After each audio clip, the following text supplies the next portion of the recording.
Well, good morning. 8:10 in the morning. Carlee Alm-Labar joining us. Good morning. How are you? Good morning, everyone. I'm great. Okay, so today is the day where we get to talk to you one-on-one, and we don't have to worry about it being only 5 or 6 minutes. Right. Yeah. Right. Okay, so want to ask you just a little bit real quick. What has this entire process been like for you? Because I don't know, 6 months ago, did you necessarily think to yourself, gee, I might run to win an election, to be at the top of the municipality and parish of Lafayette? I mean, I don't think you were sitting around thinking about that. So I think the as someone who never wanted to run for office, never, this was not in the cards for me that I knew. And so for me, what has been just awesome is that, to run a campaign, you need support from all over the community. And so I think before I got into the race, I spent a lot of time preparing for the negativity, for the things that would come at me that were not true, or the people that would not be excited about my candidacy. And of course, those things happen because those things happen to every candidate. But on the flip side, the thing I didn't spend time thinking about and preparing myself for was all of the people who would come out of the woodwork to support me, all the people that I would get to meet, all the doors that I would get to knock on, and people that are so kind and care so much about the future of Lafayette. And so that's been just the biggest, obviously positive surprise. It's been awesome. It's been awesome. I would imagine probably so. As you've delved into this race, what do you think is one thing maybe you've learned about Lafayette, the city, and then Lafayette, the parish, since like you started this campaign? Has there been anything really kind of out there or shocking or surprising? Even maybe a misconception that you might have had? I think that the number one thing is not necessarily, I can't say that it surprised me, but how many people really do care. And, I think that when I talk to people one-on-one, nobody's that far apart from, everybody thinks this is the best place to live. Everybody wants a strong future. Everybody wants a community that our young people feel welcome in and come back to, after if they leave for a few years. So I think the awesome thing has been the commonalities of who you talk to, regardless of where they are and where they work and what their background is. And so that part has been awesome. There's certainly been some interesting, issues that I've been a little bit, pleasantly surprised about. For instance, a lot of folks are talking to me about education. They know we have a school board, but they want the mayor president to be positively involved in supporting the work of the school board. That's come up a lot. Wow. So there's been those types of things that have come up as well.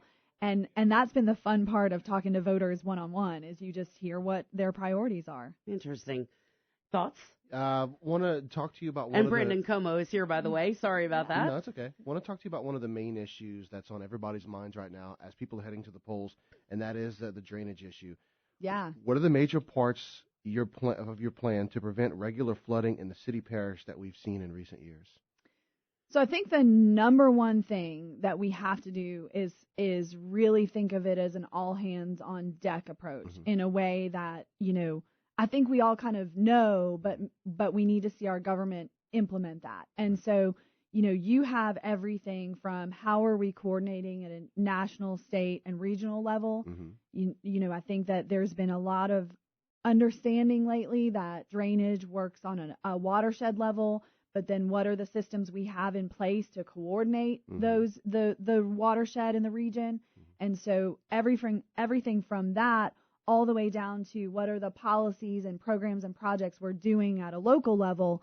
And, one of the first things that I'm going to do, frankly, after Election Day, I'm not going to wait to be sworn in, is getting both external, meaning not LCG stakeholders involved, as well as internal stakeholders at LCG involved, to talk about how these efforts can be better coordinated. Because there are so many, within Lafayette Consolidated Government alone, there are really about 6 divisions in government that touch drainage and stormwater management.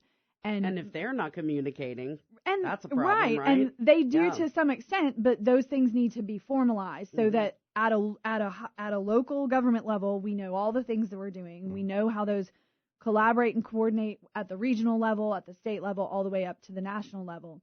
And then, folks need to know that drainage solutions are not a one-size-fits-all. There are some people that are flooding because of the river, but there are some people that are flooding because of the channel in their backyard. Mm-hmm. There are others that are flooding because of a pipe size or a culvert that needs to be switched out. And people want to know that their specific concern is being addressed. And obviously, just from the 3 minutes of things that I've talked about here, mm-hmm. The solutions, the problem is complex and the solutions are complex. How would you say that your years of experience in local government has helped you prepare to tackle this drainage issue if you're elected?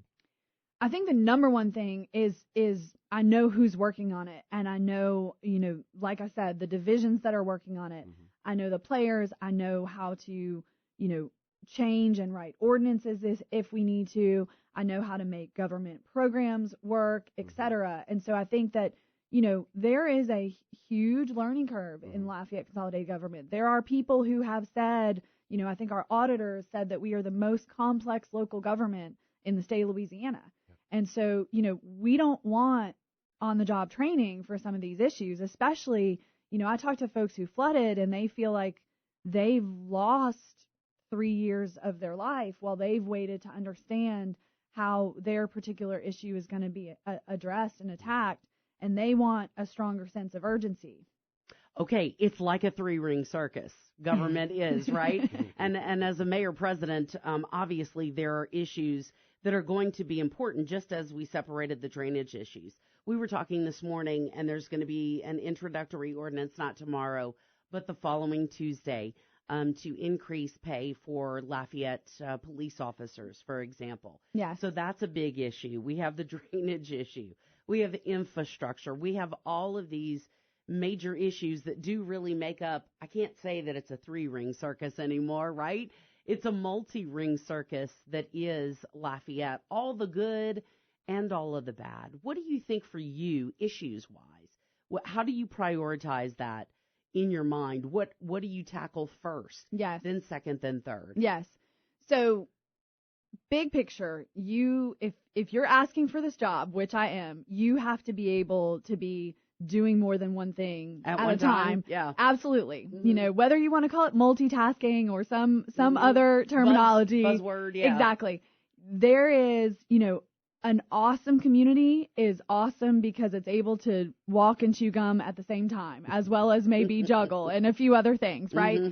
So, that's where a couple things. Number one, you have to be able to prioritize and you have to be able to say, infrastructure, public safety, jobs, those are the types of things that are the priorities. But then you have to be able, one of the things that I've said on the campaign trail that I think has really resonated with folks that I feel really passionately about is that I'm going to be the CEO of a 2,000 person plus company, right? My job is to build the best leadership team possible. I'll have about 20 appointments, give or take a few. And then I have to motivate them to work both on behalf of the citizens of Lafayette Parish. Mm-hmm. And they have to be motivating their 2,000 employees to do just that. And so to me, when we talk about the many facets of this job, that's why that strong leadership team with varied expertise is so important.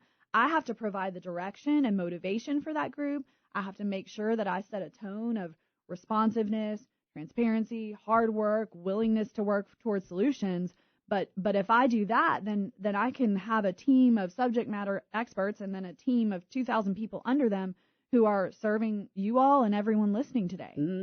Carlee Alm-Labar is our guest, and each day this week we'll have a chance to interview each of the 5 candidates for Lafayette Mayor President. Carlee is the first when it comes to alphabetical order, and that's why she was selected for today. And, of course, all of the other candidates will follow for the rest of the week as well. But if you're just joining us, Carlee Alm-Labar is sitting in with us this morning. So I want to talk with you about kind of setting up that leadership structure, what you think it looks like. Have you already in your mind kind of decided a firm decision on who would be where you would put who? No, because two reasons. Number one, I hope that there are people out there in this community, maybe even listening today, who hope to serve government, and I don't even know that they exist, right? Because my job, like I said, is to build the best leadership team. So I'm going to expect everyone to compete for a position. And you guys know, just over a year ago, I was working in government, which means there are about 20 people who are in positions today. And the ones that I've spoken to, I've set the expectation. I'm going to want you to compete for your job. You're going to have to do a resume and a cover letter, and you're going to have to demonstrate to me why you can be a part of my administration. The third part of that is there may be people who can play multiple roles. And let's say I have the opportunity to hire an amazing ex-director, whatever, public works, planning, whatever. Don't want to scare any individual employees out there. Gotcha. But, and then there might be someone who could play 3 or 4 roles for me. So my job's going to be to build the absolute best team. And I am going to, the day after the election, begin recruiting that team and have a very rigorous transition process so that come January 6th, my administration is ready to hit the ground running, and everyone looks around and says, this is a great team to help lead Lafayette. But you don't feel beholden to anyone. You don't know what your structure necessarily is going to be. No, yeah. There is no beholden to anyone. I'm ready to bring in the best team. Okay. So let's kind of transition a little bit. You've been talking a lot about jobs and getting to work. And what I want to ask you about is jobs in general. What are the first concrete steps that you'll take to protect jobs in the city and the parish? Out-migration has kind of become an ugly word in this state and even in this area too. What will be your first steps to be able to protect jobs in the city and the parish? So number one is we both need to be protecting jobs, and then we also need to be thinking about how we bring jobs in, right? I think we want to be talking about both of those things because, over the last 4 to 5 years, we've lost about 20,000 jobs in the it's been painful, right? In the MSA. And so we need to be talking about both retention and recruitment in order to keep our workforce here. So one of the things that I've been doing that I'll amp up when in office is been meeting with as many business leaders as possible to talk about the support that they need to either retain jobs here or to bring jobs in. I think we also have great economic development partners in Leda and one in Acadiana. And so, there are a few things. The first is we're going to have to get really targeted when we think about the industries where we're already positioned for success. For instance, we have a lot of medical companies located here. And so working with those folks to say, what are companies that you do business with that could be attracted to locate here that would benefit from being close to you, right? And having, I know that Lafayette General and some of the other medical companies, as well as Lords and others, have already started to do that, but making sure that they have the support of the mayor president's office. They need, to be able to try to help attract these people as well. Exactly. And I've been very communicative with them that I want to be, if the mayor president can help support you in bringing jobs here, I will do that. I will go anywhere. I will help you in whatever way the mayor president can. I think the same is true across other industries, making sure we support UL and the way that they have been able to bring in different industries, IT industry, and then of course the oil and gas and the energy industry.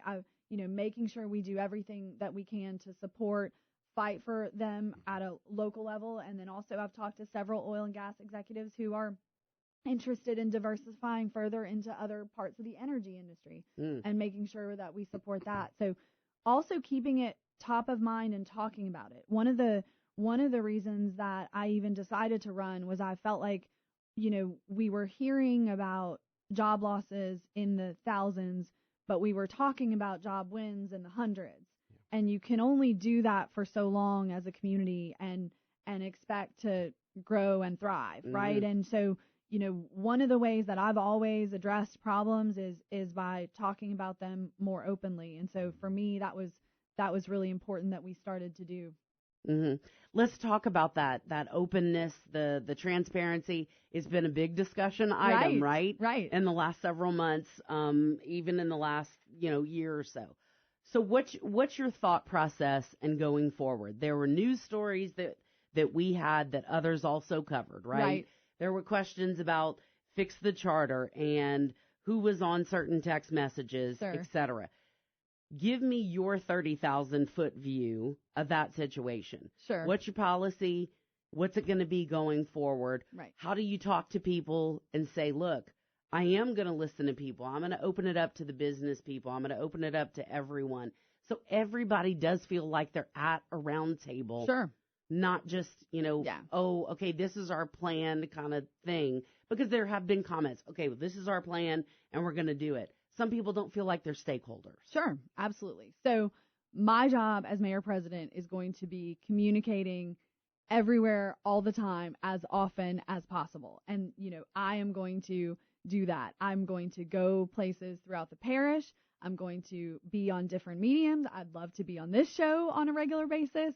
But also, I'd love to, we also have to understand that we need to be meeting people where they are. We need to be going, whether it's, the public library in Karen Crow or whether it's a community center in Broussard, like making sure that we are not just in one place in City Hall, but being out and around in the community and on different mediums, right? Being on the radio, being on television if I'm invited, certainly having a social media presence, and then being accessible. And, that's something that generally speaking, I pride myself in and I've always been willing to do. And I will certainly understand that as mayor president, it's my job to do that even more. Even for bumpy issues. Because let's face it, social media is a wonderful blessing and it's also a terrible thing. Because people can get on social media with a profile that has no picture and they can say anything. Right.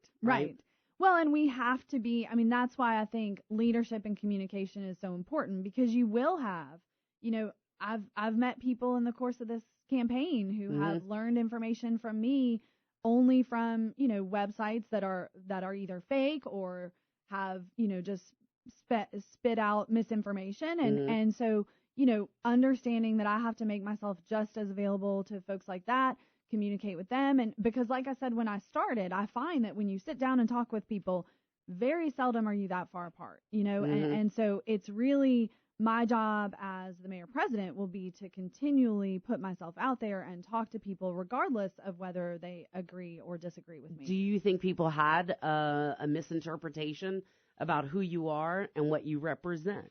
Especially like when it comes to Fix the Charter. That was one of the biggest conversations. There were so many stories about Fix the Charter, conversations in studio, questions about text messages. Sure. Right? Okay, so this has been a huge thing in media. So do you feel like you were represented appropriately? And what do you think you would have done differently? So I think that no. Frankly, no. I think at the end of the day, even the Attorney General came out and said, look, that opinion was not meant for public, and this is all political garbage, right? And it was put forward by folks who are opposing my candidacy today, right? And sought to undermine me. At the end of the day, from the perspective of Fix the Charter, the text messages were released in full. And, while sometimes you say things on text, and you and I, Bernie, have probably texted something that we wouldn't want out there, but it's out there and it's a public record, and everyone was free to access it. So I think that, do I think that in the course of political shenanigans I was misrepresented? Absolutely. But people who have worked with me know that I value and prioritize communication. And when I am responsible for leading our community, I will be doing that on multiple fronts across the board. So, I do think that I was represented. And I think, like I said, people who know me know that I value communication a lot. And that's what I'll be doing as mayor president. Okay. Brandon, thoughts? All right. So I want to jump to another question, if you will. When you were talking earlier about Facebook and criticism that was coming about, I know one thing that I've seen pop up on Facebook is criticism of you as a no-party candidate. Sure. And so I want to ask you about that. As you're running as a no-party candidate, where would you say your political views generally align with, or who do they generally align with? Republicans, Democrats? Do you feel like you take a mix of both parties? How do you see yourself? So I think that, it's interesting to me because I've been no party for a really long time, or an independent for a really long time. And so it's very difficult for me, or ironic to me, that, people say, oh, they changed to run for office, right? And now you have someone who didn't change to run for office, and people are like, how dare she run as an independent? And I'm like, wait a second. So I think there's, no matter what I did, I was going to face criticism. And I think the strength of my candidacy as an independent, and honestly the strength of my I guess, person, is that I really have a way of bringing people together across solutions. Like, you look at any ordinances that I worked on through the City Parish Council, in in every case, they had Republican and Democratic support, and in some cases, independent support. So I have a track record of bringing people together. And one of the things I said from the very beginning when I ran was the challenges that I saw for Lafayette. And to me, drainage and jobs were the two, and I think that they're really linked. The challenges that I saw were big enough that if we didn't decide to come together in the way that I have across my career, we were going to struggle to solve them. I mean, they're that big to me, thousands of job losses and thousands of homes flooded. And so, I didn't change to run for office. And, that's why if you look on my website, I have the most detailed platform of any candidate in the race, because I understood if I'm going to be independent, I need to make sure to detail my positions, and I need to make sure that people do know where I stand on the issues that I'll be responsible for. And so that's what I've done throughout my candidacy. But do you lean more to one than the other? I mean, I think that it really depends on the issue. People love labels. Right. They do love labels, but I guess my point is I think our labels are not going to get us anywhere. And so, for me, if I see myself as very fiscally conservative, I see myself, as someone who is trying to bring the best solution together, and the labels don't always work for where we need to head. Mm-hmm. So fiscally conservative. Sure. So does that mean, what does it mean for you, I guess? So can I tell a story? Yeah, absolutely. Okay. So this is what I tell people when I'm trying to demonstrate, where I came from and how fiscally conservative I am. So actually tomorrow is my wedding anniversary. 14 years. Congratulations. Yeah. And when I got married, my parents live in Arkansas, and so they're coming down for the wedding and get about halfway here. And my dad realizes he forgot his belt. So he calls, he's got some neighbors coming. He says, okay, can you bring my belt? And they say, sure, we'll bring your belt. So he gets all the way to Lafayette, tells my mom, I forgot my shoes. So my mom's like, okay, well, our neighbors left, and so now they can't bring you your shoes. Can't bring the shoes. Let's go to Walmart and let's get you some dress shoes. And my dad says, no. He said no? He said no, because he was not going to spend $25 on a pair of dress shoes at Walmart when he had a perfectly good pair sitting at home. So he was going to walk me down the aisle in sandals, because that's the fiscally responsible thing to do, right? He had a perfectly good pair of shoes at home. Right. Yes. And so, little time goes on, and people are bringing my dad's shoes. Please wear this, please, and he's saying, no, I'm not going to do that. And so finally, the morning of the wedding, my mom's like, please, we gotta, we're going to go get you, we're going to go get you some shoes. And he's like, nope, not doing it. I'm going to be fine. No one's going to care. This is about our daughter, Long story short, my mom makes him wear a pair of black mules that she has in her suitcase down the aisle. Yes. Oh my. Will you be as stubborn as that when it comes to fiscal responsibility? Absolutely. And that's my point of sharing the story. I mean, that's where I got my sense of. That's where you got it from. That's where I got it from. Mm-hmm. And, we have to be good stewards of the tax dollars. And we have to only spend the money that we need to spend. And, we have to also be looking at what we're spending and seeing where we can do things differently. There are things that happen because of technology, that as we grow and change and identify opportunities over time, we don't always have to staff things the same way, and we don't always have to do things the same way. And that's what the citizens expect from government. And do you hope there will be some reduction of maybe even redundancies Will you look to implement the Oh, technology? absolutely. To try to Absolutely. I find mean, it? even in the couple of years that I was the planning director, we were able to consolidate some inspection positions and so that was something, just an example. But obviously now we'll have 2,000 folks and we'll constantly be looking for efficiencies in how we can do things more effectively and more efficiently. Carlee Alm-Labar is joining us. She's one of the 5 candidates for mayor president for Lafayette. Each candidate is getting their 8 o'clock hour this week. We decided to do it in alphabetical order, so she was first up, and the 3 of us, Brandon and Rob and I, working on questions together.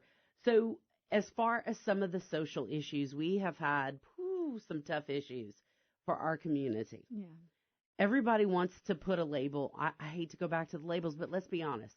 Wouldn't you say that you've heard feedback? People like, okay, I want to label this candidate this way, and this candidate this way, and they want to shove the liberal label on you. Sure. Okay?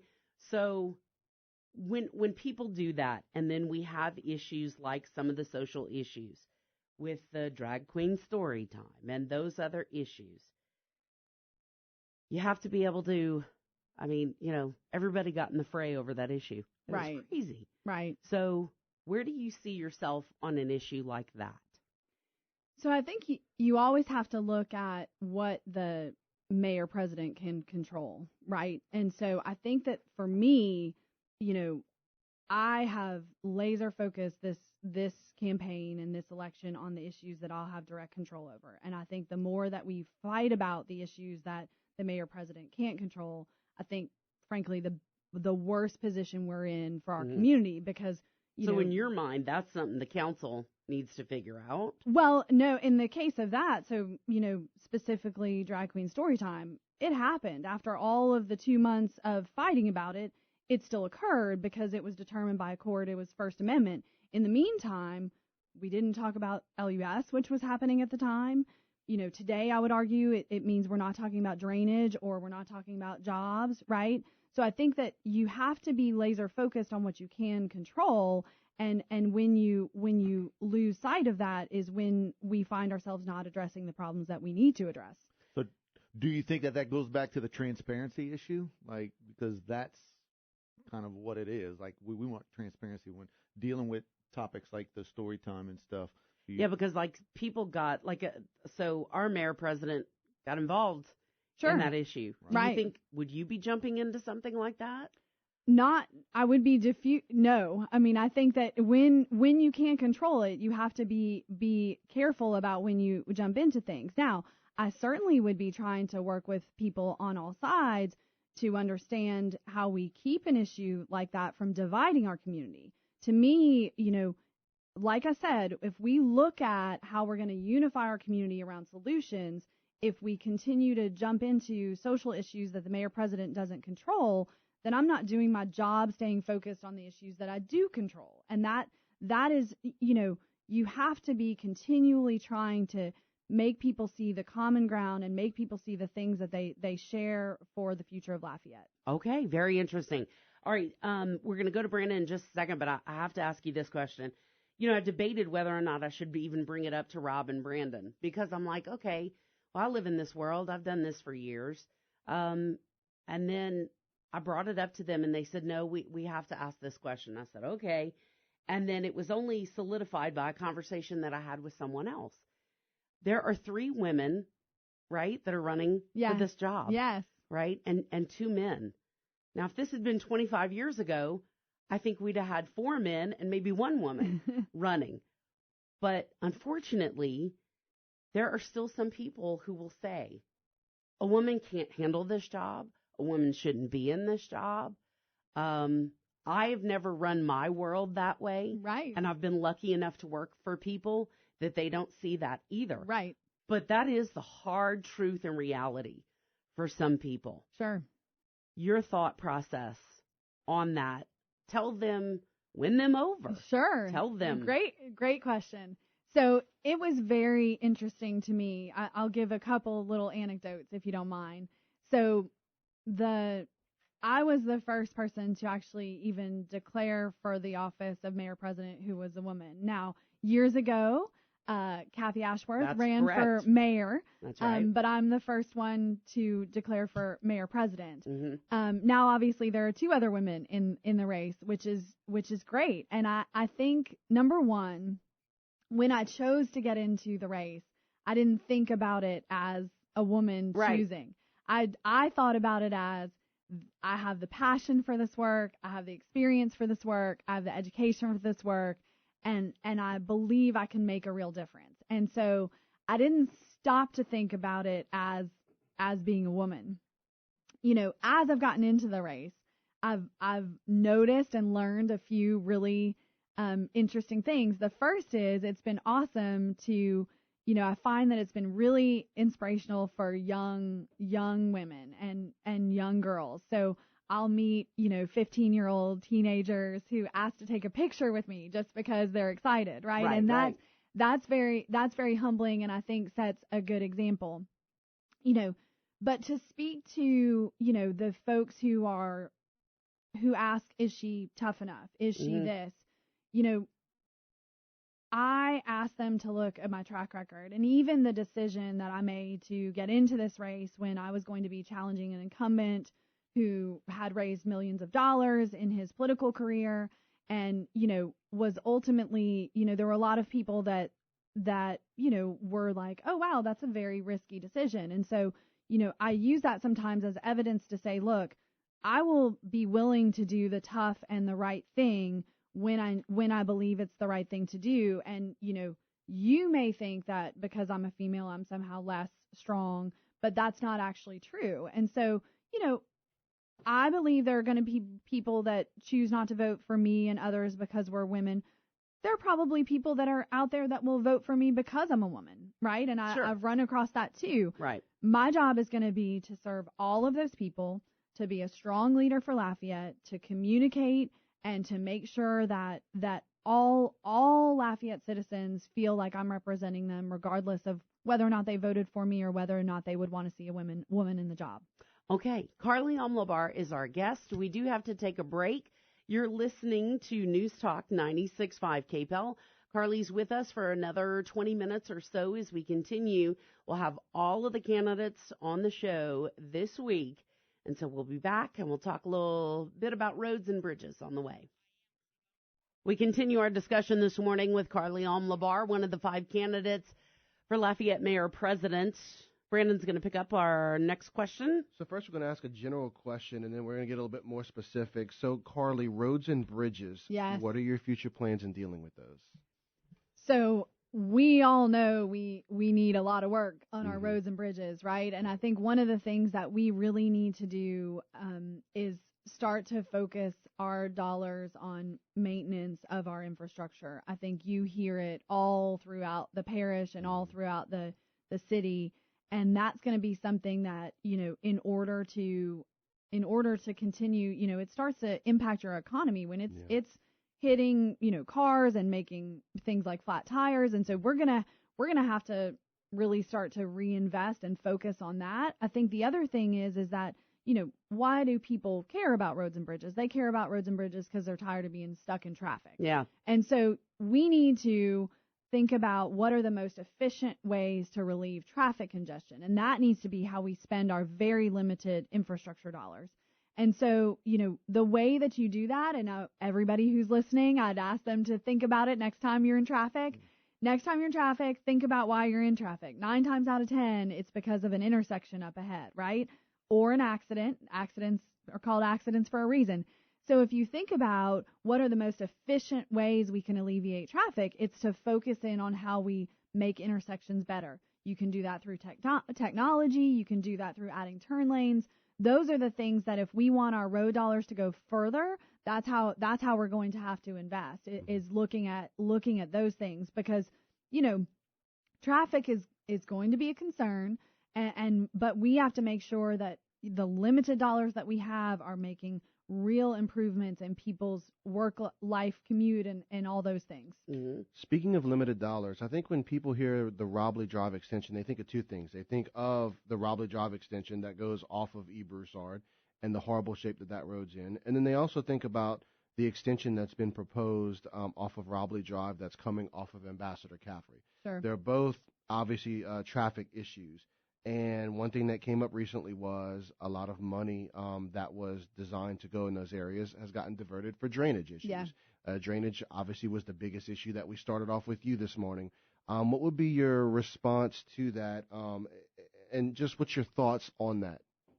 So I have gone on record as saying that I wanted to divert those dollars into drainage, both because that the Robley Drive extension had some challenges with how it was proposed to that neighborhood as well. I think they felt extraordinarily, having walked in that neighborhood and having attended their town hall, they felt very blindsided by how that project even came into existence. And so I've communicated to that neighborhood that I support them in largely opposing that extension. We have to be so careful when we look at existing and established neighborhoods and how we work with them to determine what solutions are available to alleviate traffic concerns. It is, it's one thing to advocate for connectivity in new neighborhoods, which I do, and certainly advocate for connectivity when I can in established areas, but that has to be done so carefully in conjunction with the neighborhood. And I think that combined with, there's been a lot of history on that topic in that neighborhood as well, but that combined with our need for drainage dollars really led that to be quite an unpopular project, because there are homes in that area too that have flooded. So, any follow up on that one? Nope. Okay, I want to ask you about unintended consequences when it comes to Unified Development Code, Plan Lafayette. Oh, hot button issues, right? Okay, so we're going to take one quick break because I don't want to get too far off, because I already was a little bit. I went too far before. Thank you, Brandon. For saving the time. Yep. All right, when we come back, unintended consequences, all of that stuff with Carlee Alm-Labar on the way. All right, coming up now on 8:54. Yes, we only have a few minutes left to go with Carlee Alm-Labar, one of the 5 candidates for Lafayette Mayor President. Okay, the law of unintended consequences. A small business person. Sometimes the things under the Unified Development Code are very costly to small business people. What are you going to do about it? Because, look, when you're trying to get something done, to get a business in the city of Lafayette, it's a nightmare. Right. Okay. So let's back up a little bit. The Unified Development Code replaced regulations. Correct. Under Metro. And frankly, we heard these same complaints about sure those regulations, right? Right. So my point in sharing that is, it's our job in government, and will be my job as mayor president, to continue to refine our regulations to make them more competitive. Some of the things that the UDC did, which we have since forgotten about, is it improved drainage standards. It's improved drainage standards twice since 2015. It resolved and removed conflicting regulations that used to give people a lot of trouble. And so, and then when I was the planning director, we were constantly pushing and made about 5 or 6 batches of amendments to continue to make Lafayette a more competitive place to do business. And will you keep doing that? Yes. Because the business people who want to expand, the small business people, it's killing them. So that's what I've done my whole career. That's what I'm excited about doing. When I decided to run for office, some of the first support that I got was folks that I had worked with who had seen me work in the planning department and who had seen how positive a force I could be and how business and development friendly I could be, and how I was always willing to listen to problems and constraints, whether it was with the UDC or something else that I was responsible for. And so, absolutely, there are always going to be problems with regulations, and we need to have the least regulations we can have while still having a place that is predictable and development friendly. And how about a small business task force, perhaps? And actually, I've talked about that already with the home builders and the realtors, that I want to do that. And so I welcome that and would be happy to do that. In fact, while I was the planning director, I had a regular monthly meeting with folks from the development community who were interested, and we worked on changes to the UDC and also changes to practices within the planning department. And I would absolutely continue that work as the mayor president, and working with my planning director and other folks that are involved in development. one of the other things that we have to do, and one of the reasons that I left government to begin with a little over a year ago, was because we need to coordinate better the departments that touch development. Mm-hmm. There is nothing because more. it's a nightmare. Right. Yeah, it's a nightmare. So I was responsible for the planning department, but there are at least 4 departments, depending on the project, who touch a development project. And if you don't have leadership from the top getting those departments to work together, then sometimes it can be the conflicts between the departments. And That's right. My office will be actively involved in development. I'm going to reorganize the mayor president's office, consolidate positions to have someone whose job it is to coordinate development, so that people are not having these situations where they feel like they can't get their project done. Yeah, and excessive expenses, because the small business person, mom and dad, trying to, open that little store, they can't do it if it costs $200,000 more dollars. Absolutely. Yeah. Absolutely. And then if a neighboring town says, "Oh, hey, we'll help you," then they'll go there. Sure. And we have to continue to refine our regulations. That's always what we're going to be doing, because remember, we are competing with communities across the country to be an attractive place to do business. Lafayette is the center of this regional economy, and we want to stay competitive. And one of the ways that you stay competitive is making sure you have a development-friendly government, that you have competitive and reasonable regulations, and that you administer them effectively. I think we need to be really careful in this race and how we talk about it, because we can't just have no regulations. We can't just have no drainage standards. Right. You can't Absolutely. just get rid of the book Unintended and think consequences the other way. You can't just get rid of the UDC and hope that we're going to be okay as a community. There are a lot of folks out there who flooded who would be extraordinarily nervous about that. I would imagine so. 30 seconds left, always for the candidate. Go ahead, please. Thank you. I appreciate the opportunity to be here with you guys, to talk to the voters more directly. And I would just ask for folks' support on October 12th. I have a deep passion for this work. I have the background and the experience to do the job, and I'm excited to get to work. No one will work harder. Carlee Alm-Labar has been our guest this morning. Thank you for agreeing to do this. Of course. Were very happy that all candidates accepted the chance to come in and talk to us. And, of course, we shall chat with you a little bit later on this week. Carlee, thank you. Great. Thank you, guys. Coming up now on 8:59.